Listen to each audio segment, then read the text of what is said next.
guys are in for a real treat. A real treat. Okay, so I've known of and even met Rick, many years ago. He puts an unbelievably beautiful face on rare diseases, and any intro would not do him justice. I know if you look at his work and he talks about the work he's been doing, you will be inspired, excited, and motivated and driven. And when I saw he was on the agenda, that's when I didn't know, that was a surprise to me. I was really exhilarated. And please, I can't say enough good things about Rick. I've seen his work and been exposed to him for years, and it's really beautiful. So you're in for a treat. I'm good. Thank you. Everybody, so it's so exciting to be here. I want to, of course, thank all the organizers, Camille, who kind of made sure that I got here safely, but also Bob Wyborn from Australia, there he is, who has been insistent that I come, and we've had a great relationship for the last, I guess, 10 years almost now, Bob. So we spent a lot of time in Australia. We just created an exhibition in Australia that Bob was kind of very helpful with us connecting with the leukodystrophy community there. So I'll give you a little background of why I'm here and what I'm doing. I'm a fashion photographer based in New York City. That's how I started. My studio's in New York, but I also lived in Milan and Paris. I got to work with some amazing models like Claudia Schiffer from a variety of magazines, from Elle, Marie Claire, Harper's Bazaar. This is from Elle magazine. I worked for the House of Yves Saint Laurent, for Mr. Saint Laurent for several years. This is a portrait that's boutique, a YSL boutique worldwide, and an image from one of our campaigns. French Elle magazine, New York Style magazine, Marie Claire, French Elle, and of course here's Cindy Crawford from her Revlon shoot. So it was really exciting working in the fashion industry, living in Milan, Paris, and New York, and working in London. It was really exciting, but it was also really frustrating because I was always told who was beautiful. I was always told who the model of the moment was, who the face of that season was, and we go and we photograph that face, and then the editors would change their mind for the next season and photograph that face, and it was exciting, but I'm frustrating because as an artist, I don't see beauty on covers of magazines only. I see beauty everywhere. I was leaving my studio after doing a casting for magazine one afternoon, walking down Park Avenue. I spotted this gorgeous kid waiting for a bus. She had white hair, pale skin. She had this genetic condition called albinism. Albino or albino was the common term that I knew. She was so beautiful, yet never included in that beauty standard. I wanted to grab this kid, say, I have to take your photograph, you're amazing. But the bus came, she got on the bus, and I always say this at every presentation. I'm so grateful that the bus came because she was 12 years old and I would probably still be in prison today had I grabbed her. But I just was so excited. I ran to the bookstore in Union Square to find photographs of this gorgeous kid or friends of hers that had the same condition, because I never met a model that looked like this prior to that moment. So I read the medical textbook. I went to the School of Visual Arts in New York. I studied art, photography, and filmmaking, so I never saw a medical textbook prior to that moment. But I pulled it off the shelf, so excited to find photographs of this gorgeous kid. But instead, I found these images. I found images of that red eye. There was a caption, the albino eye. This kid had beautiful blue eyes. She didn't have red eyes. And then I saw lots of photographs in cancer clinics with open wounds and festering. I'm thinking, oh, that's terrifying.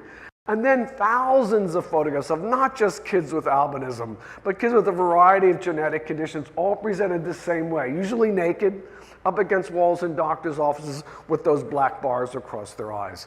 These were not the images that I was looking for. So I closed that medical textbook very quickly, put it back on the shelf, hoping never to see another medical textbook for the rest of my life. I went to an encyclopedia thinking, that's where I'll find it. But instead I met the family in the circus. And it was so negative, all this negative representation of albinism. I couldn't find anything positive.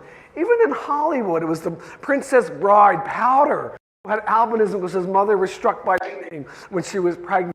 To The Matrix Reloaded, there were the evil, twin-like, ghost-like characters that would come in and they would wreak havoc and then they would disappear.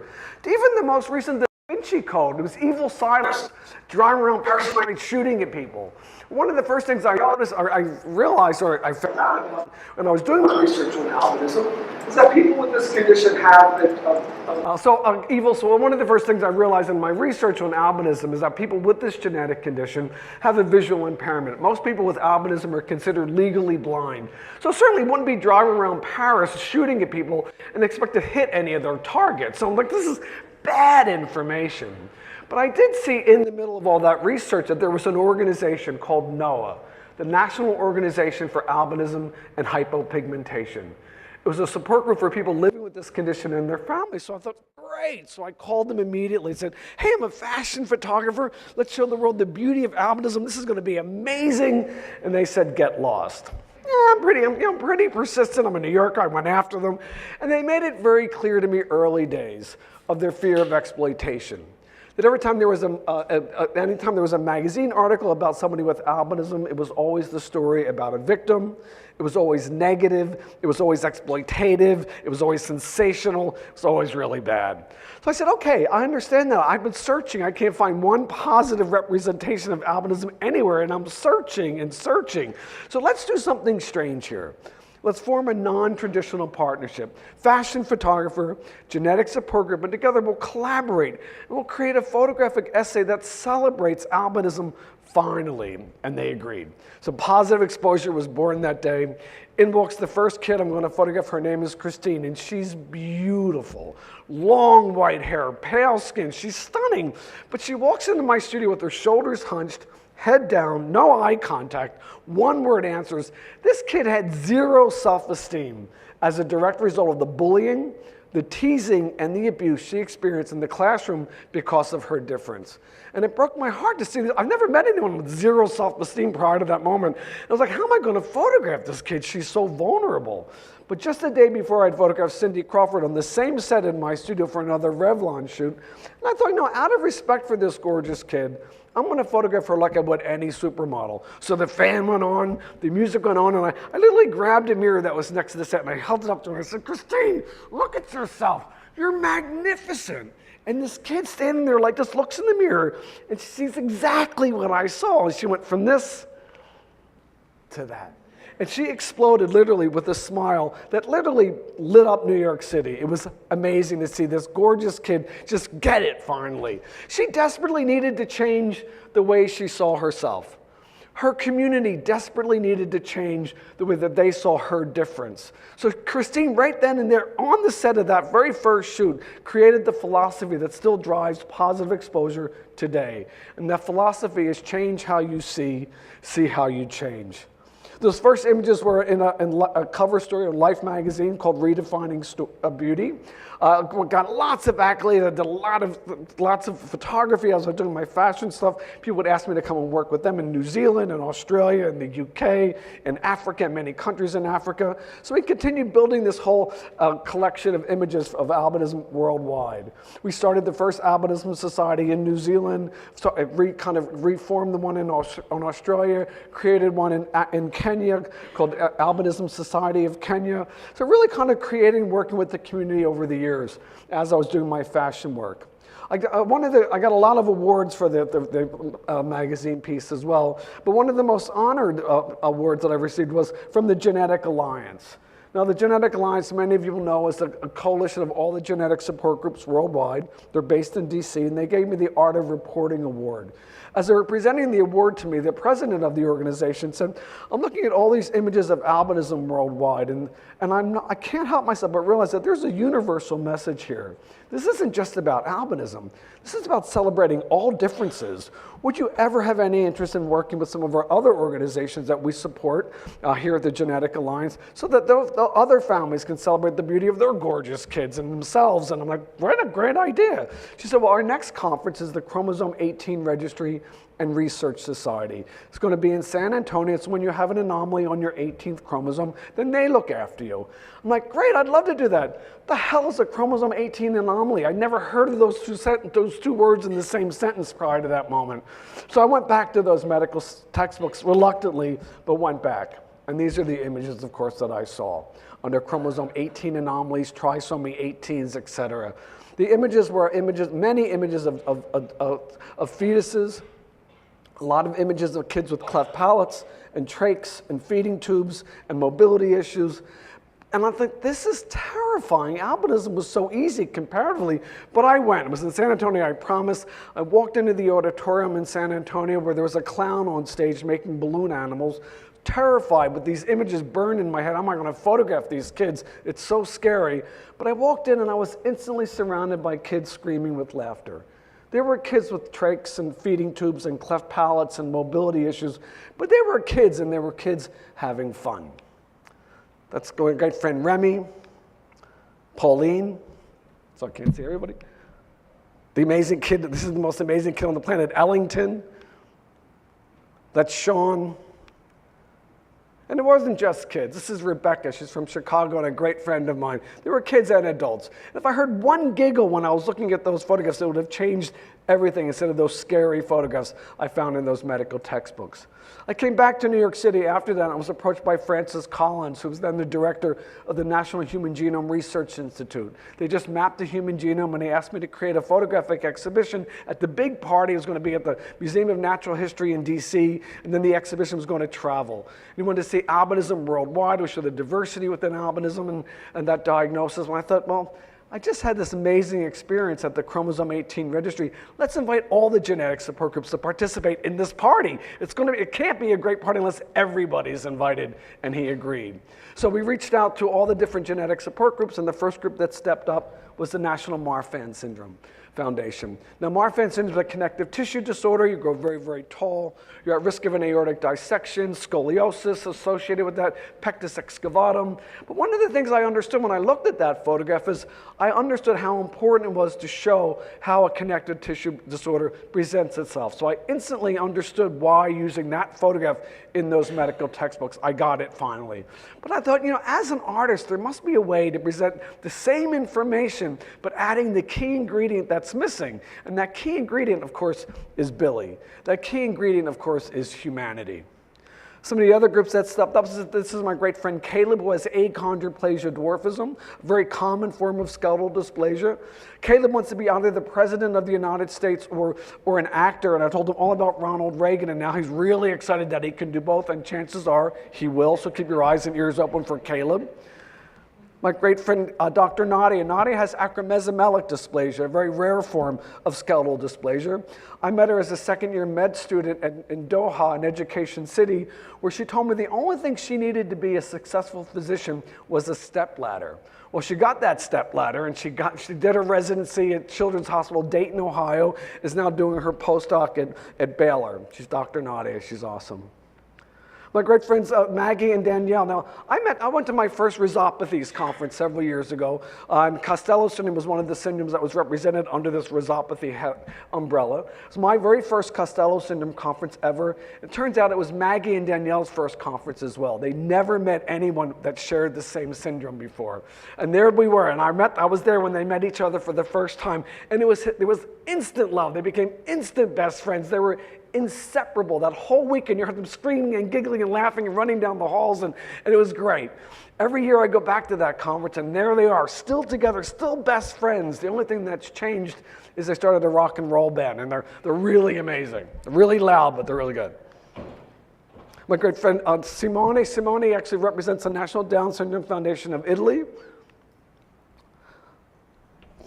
So that's Ashley, my great friend Ashley with Friedreich's ataxia. That's Jada with living with 22q11.2 deletion. Some of our great friends. Can't even see this, sorry. This is Lily with 4P minus or Wolf-Hirschhorn syndrome. Sorry, Jasper with Angelman syndrome. These are some of our great friends. Ronan just reminds me of Frank Sinatra living with Prader-Willi syndrome, so I always have to use this photograph. I go to a lot of family advocacy organizations, as you can tell, and I'm happy to be here as well, and to create some imagery afterwards, if that's okay, and we'll discuss this during this presentation. But I speak to also a lot of medical schools, and I was invited by Harvard Medical School to come and work with some of the kids at a conference that they put together every year for kids with SMA or spinal muscular atrophy at Children's Hospital. I didn't know much about SMA. I did my homework. There it is. Of course, it's progressive is the first thing you see, and I'm kind of a little terrified to go meet some of these kids that night because it's an advanced clinic, and a lot of these kids were really medically fragile. But I was there and I met these gorgeous kids and these gorgeous families and started creating all these images. And as I'm shooting, I'm looking at all the photographs and they're all out of focus. And the main reason they're all out of focus is these kids spent the whole time trying to run me over in their wheelchairs. This is after running over my left and my right foot.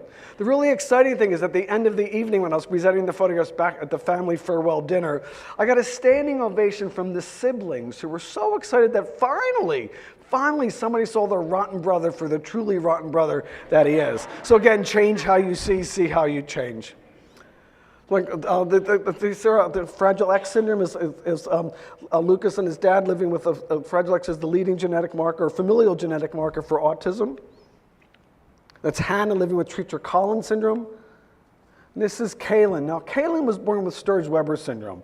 She has a birthmark bilaterally across her face. She has it internally, so she has a seizure disorder associated with it. She also has glaucoma, so she's blind in her left eye. But she came to the studio to be photographed for positive exposure, and we took 1 billion photographs that day. We had so much fun. At the end of the shoot, her mom calls me, and she said, Kaylin never talks to me about school.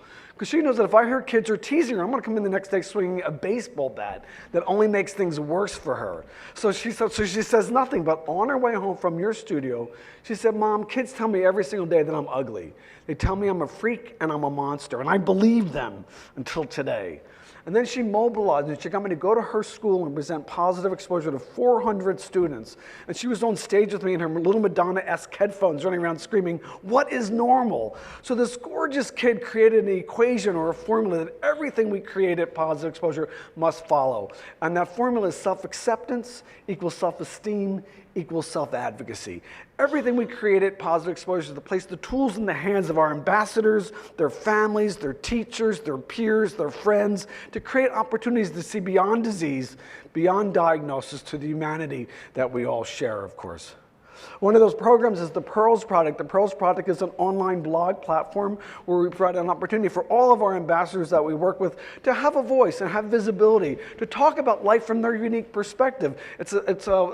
All the blog entries come to us through as an email. We do all the posting in our offices in New York City, creating a very active site. It's free to register for, et cetera, and then you can access all of our ambassadors. But the idea here is it looks very interactive, but it's a 100% safe environment for our ambassadors. So I encourage you all to go to our website and register for Pearls and take a look and find out about some of our incredible ambassadors. I go to medical schools all over the country. I speak to first-year med students all the time, kind of creating opportunities for a med student to understand that it's never what you're treating, it's always who you're treating. Creating these images constantly. But I met PJ at a conference, and I speak to med students not because I want to teach science to med students. One of the main reasons I go to med students is because I can actually pronounce arthrogryposis multiplex congenita, and I know what it means.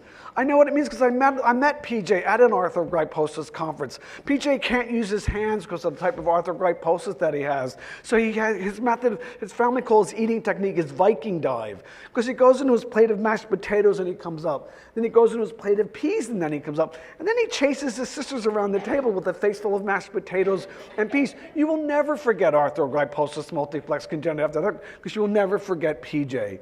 So now when I go to these family conferences, I go all summer long. I meet this past summer, we went to 15 different family conferences. And I take a zillion photographs and I gift all the images to the organizations to use on their websites without restriction, on their websites and brochures and awareness programs, et cetera.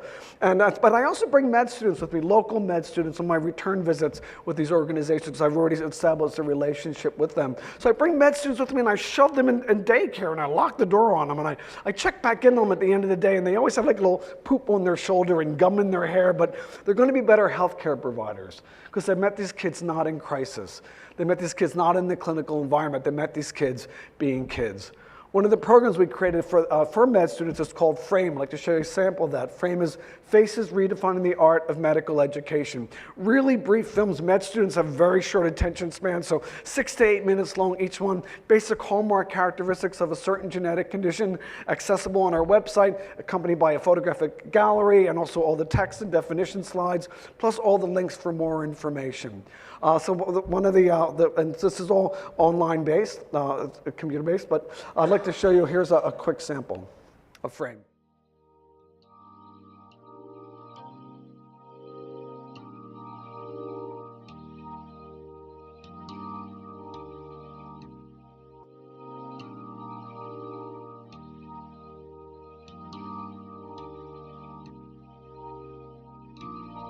When you try your best but you don't succeed, when you get what you want but not what you need, when you feel so tired but you can't sleep, stuck in reverse,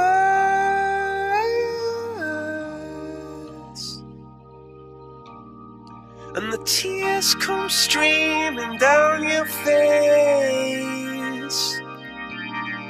when you lose something you can't replace,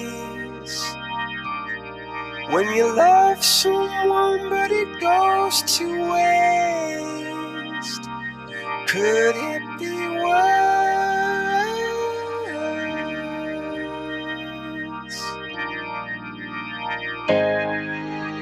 Lights will guide you home and ignite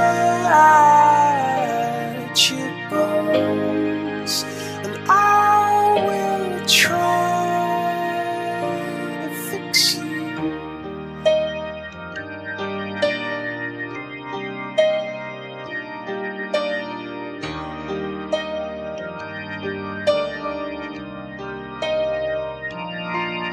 High up above or down below, when you're too in love to let it go, but if you never try you'll never know just what you were.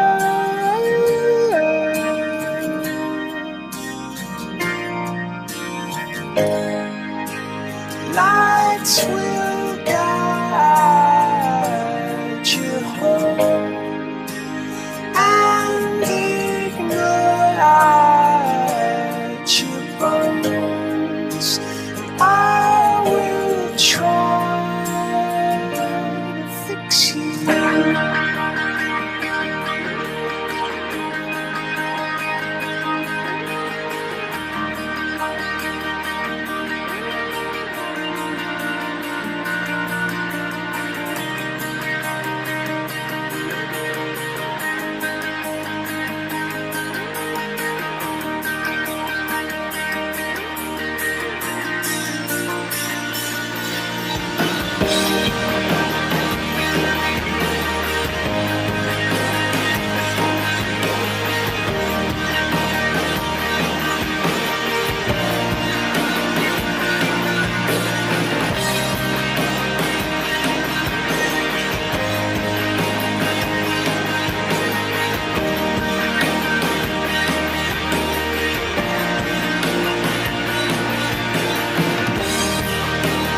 Tears stream down your face when you lose something you cannot replace.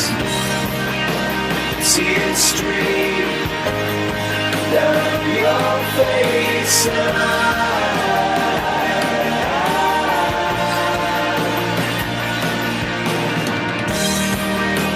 tears stream down your face. I promise you I'll learn from your mistakes.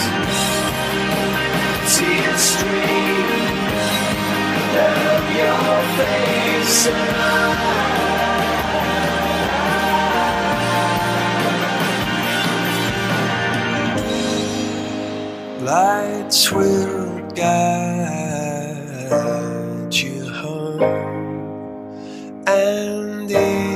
at your bones, and I will try to fix you.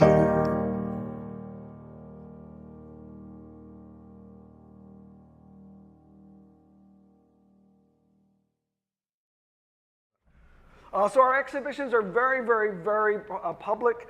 This is an exhibition on MPS, or Hunter syndrome, that launched at Grand Central Station, New York City.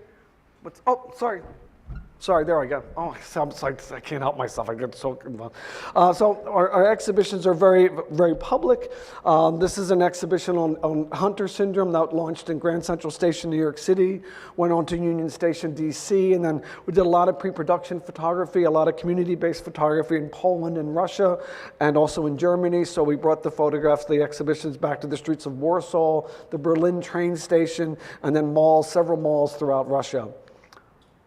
So we do a lot of children's-based hospital, community-based exhibitions. This is in Toledo Children's Hospital. We just installed a permanent exhibition at Children's Hospital Boston and in Brigham and Women's Hospital as well. This is a mall in Colorado Springs, community-based images. We created a photographic exhibition of 65 individuals living with intellectual disabilities. And then we actually were hosted in a mall in Colorado Springs. It was there for 2.5 years, and they estimated over 2 million people went through the exhibition. We actually held lots of workshops and community discussions, and a lot of our ambassadors that were featured in the exhibition were docents for the show as well. This is at UNESCO in Paris, an exhibition that's a worldwide exhibition on psoriasis and chronic spontaneous urticaria. This is the launch in Thailand. This is our last exhibition that Bob was helpful with us in Australia. It was in the Sunshine Coast. It's now traveling to Melbourne. I'll go back in a couple of weeks, and I'll work with some of the individuals in Melbourne as well to kind of create, again, a community visibility. And that's our very first billboard in this road between Tel Aviv and Jerusalem. Very first billboard. It's exciting. So again, that's our message: change how you see how you change. We all have this power within us to change the way the world sees difference. We all have this power to use our own talents, our own compassions, and our own energy to change the way the world sees difference, to make sure that we all see the beauty and richness in human diversity. I will be here all afternoon, be here till about 5 o'clock with my camera. If anybody wants their images, we'll take a zillion photographs, and you can have the photographs. The organization can have the photograph as well.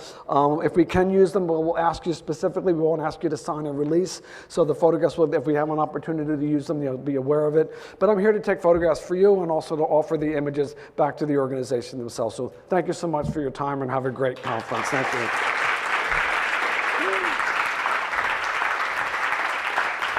you.